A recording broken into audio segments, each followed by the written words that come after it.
श्री कृष्ण ने कहा है, अगर तुम्हें किसी ने दुखी किया है तो बुरा मत मानना। लोग उसी पेड़ पर पत्थर मारते हैं जिस पेड़ पर ज़्यादा मीठे फल होते हैं। अहंकार करने पर इंसान की प्रतिष्ठा, वंश, वैभव तीनों ही चले जाते हैं।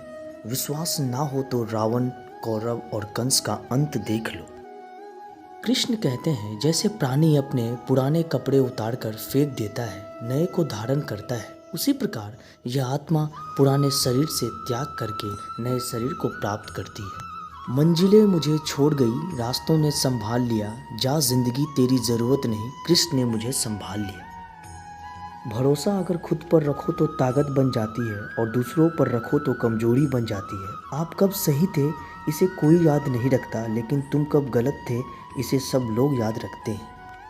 मैं किसी के भाग का निर्माण नहीं करता और ना ही किसी के कर्मों के फल देता हूँ। मनुष्य कितना भी गोरा क्यों ना हो, परंतु उसकी परछाई शायद अब काली होती है। मैं श्रेष्ठ हूँ यह आत्मविश्वास है, लेकिन सिर्फ मैं ही श्रेष्ठ हूँ यह अहंकार है।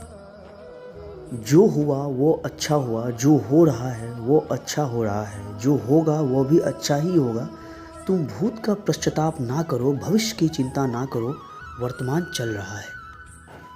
राधा ने श्री कृष्ण से पूछा, प्यार का असली मतलब क्या होता है? श्री कृष्ण ने हंसकर कहा, जहाँ मतलब होता है वहाँ प्यार ही कहाँ होता है। मेरे भी कई जन्म हो चुके हैं, तुम्हारे भी कई जन्म हो चुके हैं, ना तो यह मेरा आखिरी जन्म है और ना यह तुम्हारा आखिरी जन्म है। प्रेम एक ऐसा अनुभव है जो मनुष्य को कभी परास्त नहीं होने देता, और घृणा एक ऐसा अनुभव है जो मनुष्य को कभी जीतने नहीं देता। श्री कृष्ण जी कहते हैं, जिस व्यक्ति को अपनी कद्र ना हो उसके साथ खड़े रहने से अच्छा है आप अकेले रहें। परिवर्तन इस संसार का नियम है। कल जो किसी और का था आज वो तुम्हारा है, एवं कल वो किसी और का होगा।